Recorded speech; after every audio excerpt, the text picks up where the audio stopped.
السلام علیکم ورحمۃ اللہ وبرکاتہ۔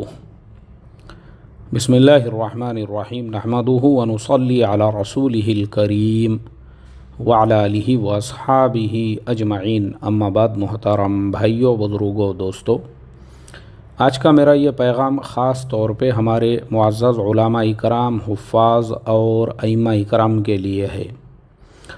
ابھی میں کار ڈرائیو کر رہا تھا، کار ڈرائیو کرتے کرتے مجھے میرے استاد محترم حافظ زبیر صاحب فاروقی کا ایک میسیج نظر سے گزرا، جس میں انہوں نے کسی امام صاحب کے کارگزاری کا ویڈیو بھیجے تھے۔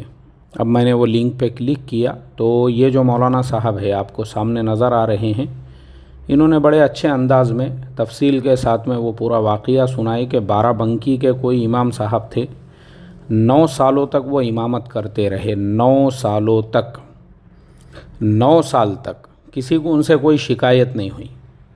9 سال تک وہ سب کی آنکھوں کے تارے رہے، پورے بستی کے دلارے رہے۔ لیکن جیسے ہی انہوں نے تنخواہ بڑھانے کی بات کی، اس کے بعد میں مسجد کے ٹرسٹیوں اور کمیٹی والوں نے سازش رچ کر امام صاحب کو مسجد سے نکال دیا، اور اس کے بعد ابھی فی الحال وہ امام صاحب جو ہے کہیں بنگلور وغیرہ میں امامت کر رہے ہیں۔ دیکھو، ہوتا یہی ہے، ہمارے علماء کو، ائمہ کو انڈیا جیسے ملکوں میں جتنا ذلیل کیا جاتا ہے، یہ میرا تجربہ ہے، اکثر جو ہے نا، اکثر اللہ تبارک و تعالیٰ میرے قلب پر یہ شرح صدر فرماتے ہیں۔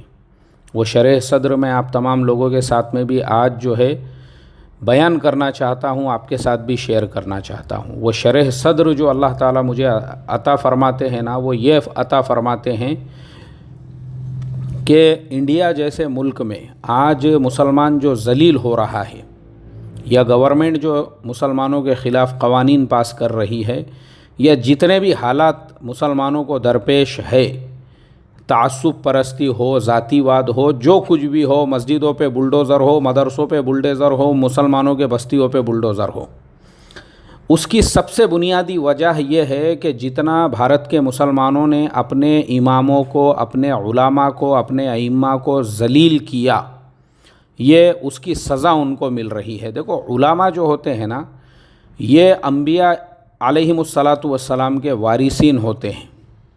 ان میں سے، اور یہ بیچارے بہت سیدھے سادے اور تقوی والے لوگ ہوتے ہیں۔ اسی لیے قرآن میں خود اللہ تبارک و تعالیٰ نے علماء اور تقوی کو ساتھ میں بیان کیا ہے کہ اللہ سے ڈرنے والی مخلوق اگر اس سرزمین پہ کوئی ہے تو یہ وہ اہل علم ہے جنہوں نے اللہ کو پہچانا، کیونکہ یہ بیچارے ہزاروں ایسے گناہ ہیں، ہزاروں ایسے گناہ جس میں عام لوگ مبتلا ہوتے ہیں، اس سے یہ ہزاروں کلومیٹر دور ہوتے ہیں، ان کو ہوا بھی نہیں ہوتی ہے وہ سارے چیزوں کی۔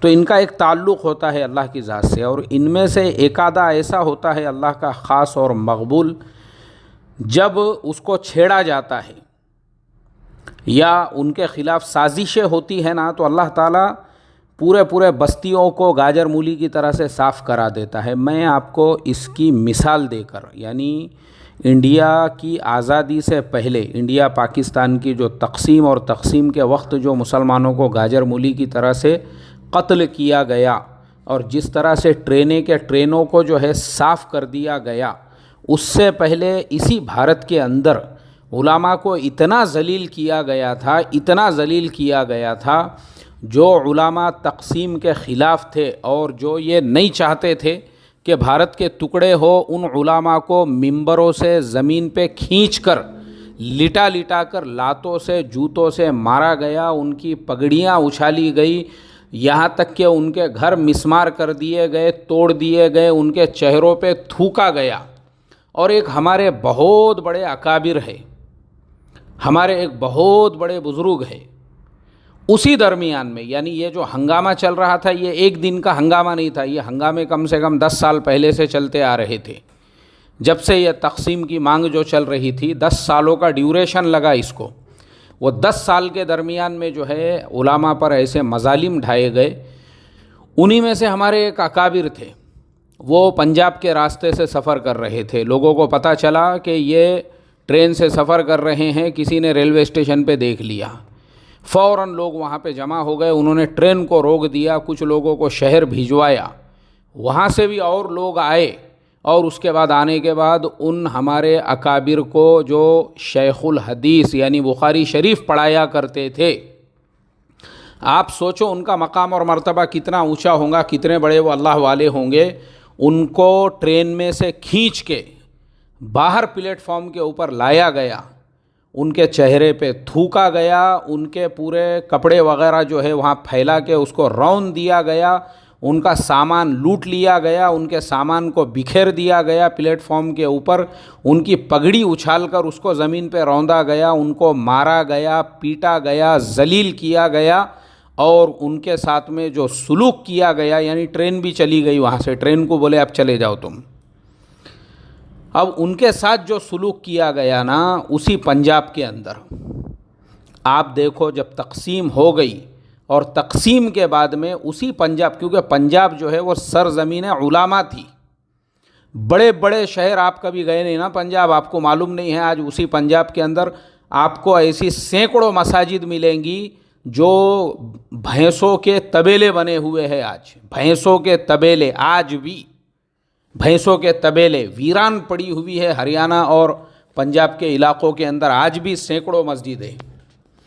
تو ہمارے بزرگوں کو اس طریقے سے ذلیل کیا جب گیا نا، تو اللہ تبارک و تعالیٰ کی ایسی پکڑ آئی، کیونکہ لوگوں کے دماغ پہ تقسیم کا نشہ تھا اس زمانے میں، کیونکہ وہ بیچاروں کی بھی غلطی نہیں تھی، کیونکہ علماء دو حصوں میں تقسیم ہوئے تھے۔ ایک پیٹ بھرو جو علماء تھے، جن کو میں علماء سو نہیں بلکہ علماء گو کہتا ہوں، تو وہ جو علماء گو تھے، ان علماء گو نے اس زمانے میں تقسیم کے خلاف جو ہمارے اکابر تھے ان کے خلاف فتوی بازیاں کیے، ان کے خلاف وہ بھڑکاتے تھے لوگوں کو، اور یہ کہتے تھے کہ دیکھو ایک الگ جو ہے اسلامک مملکت بننے والی ہے، کہ اسلامی ریاست۔ اب تم خود سوچ سکتے، بولے جو اسلامی ریاست کے خلاف میں ہے وہ مسلمان کیسے رہ سکتا؟ ارے اس کا عالم ہونا تو دور ہے، بولے ان کا جو ہے اللہ والا ہونا تو بہت دور کی بات ہے، اب یہ مسلمان بھی نہیں رہے۔ کیوں؟ کیونکہ یہ اسلامی ریاست کی مخالفت کر رہے ہیں۔ ایسا بول بول کر ہمارے بزرگوں کے خلاف لوگوں کو بھڑکایا، ورغلایا جاتا تھا۔ تو دیکھو اسی کا عذاب کیا آیا، پورا پنجاب صاف ہو گیا، پورا پنجاب صاف ہو گیا، گاجر مولی کی طرح سے جو ہے نا گردنیں اڑائی گئی لوگوں کی۔ سیم ٹو سیم آج کے زمانے میں بھی یہی ہو رہا ہے۔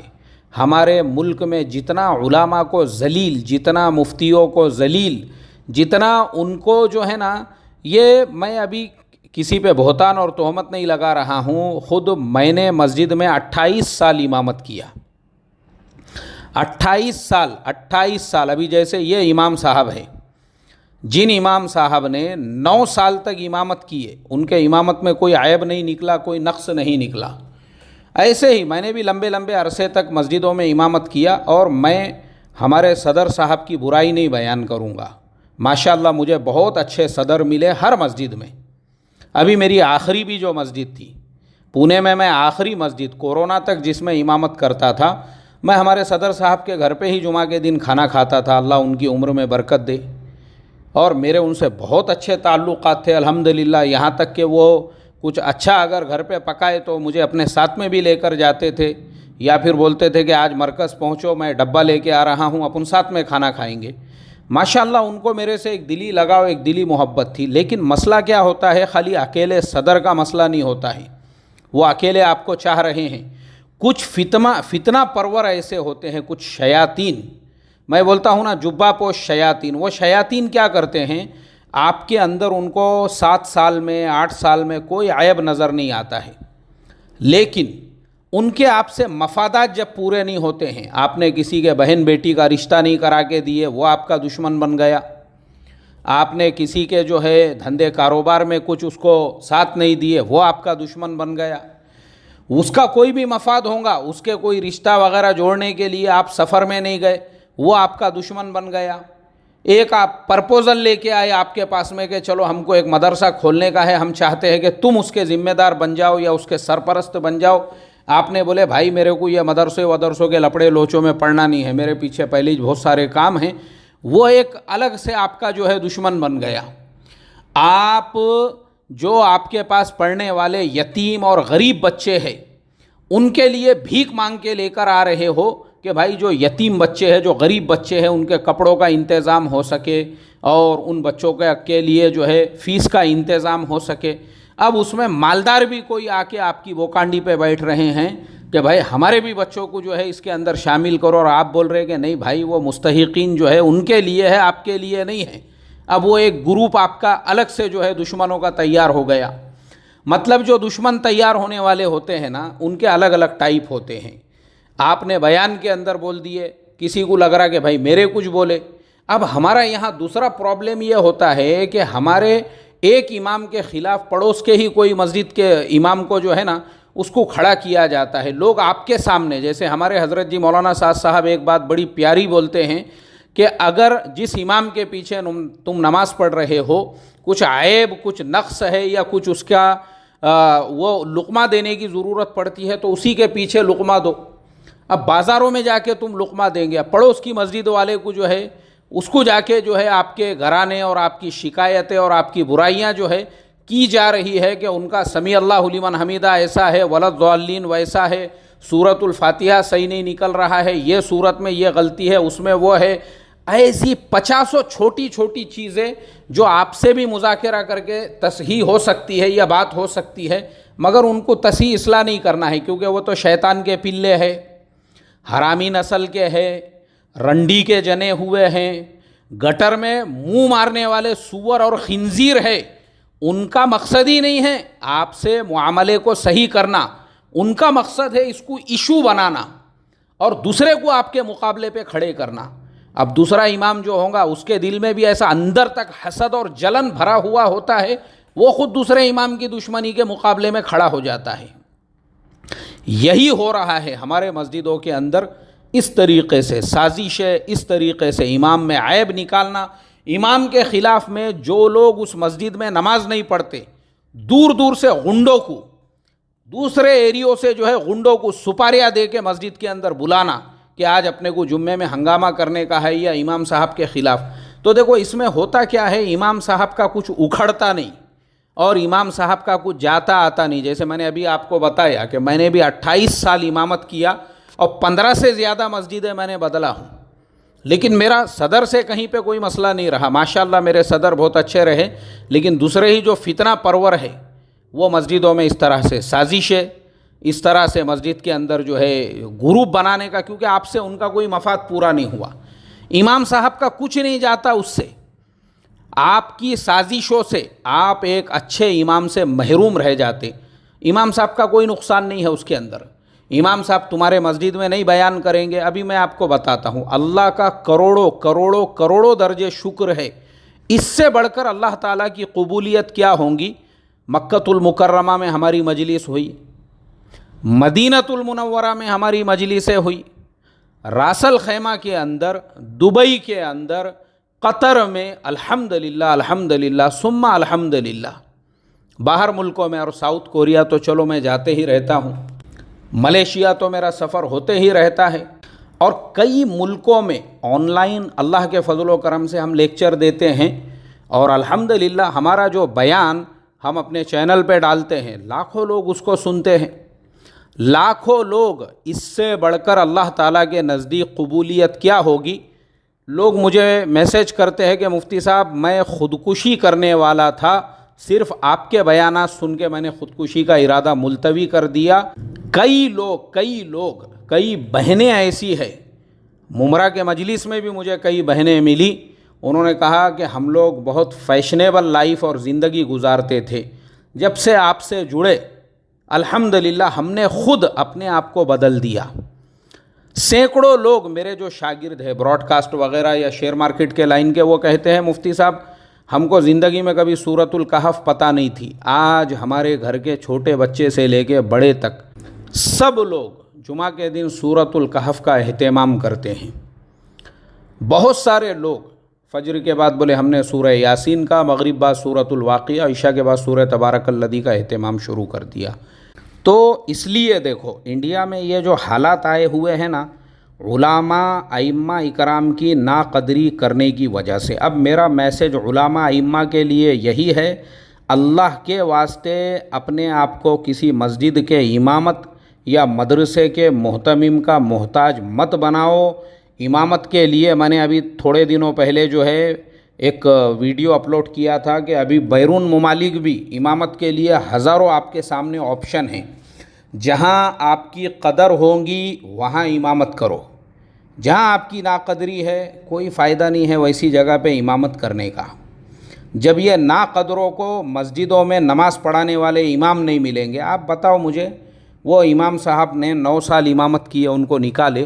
اب میں آپ کو بولوں اتنا برا حال ہے ہماری قوم کا، آپ خالی امام کی تائید میں بات کرو۔ ایک صدر جھگڑے کرنے کو آ گیا میرے پاس، جھگڑے کرنے کو، میرا اس سے کوئی لڑائی نہیں، میرا اس سے کوئی جھگڑا نہیں، میرا اس کا قرضے کا کوئی معاملہ نہیں، پراپرٹی کا کوئی معاملہ نہیں، کچھ نہیں۔ اس کا پہلا جملہ یہی کہ ہم نے امام صاحب کو کھڑے کھڑے نکالے، تم نے ان کی تائید میں بات کیوں کرے؟ اب آپ مجھے بولو، ہم نے نکالے ہوئے امام کی تائید میں صرف بات کیے، ہمارے اوپر اٹیک، ہمارے اوپر حملہ، ہمارے سے سوالات کہ تم نے بات کیوں کرے امام صاحب کی تائید میں۔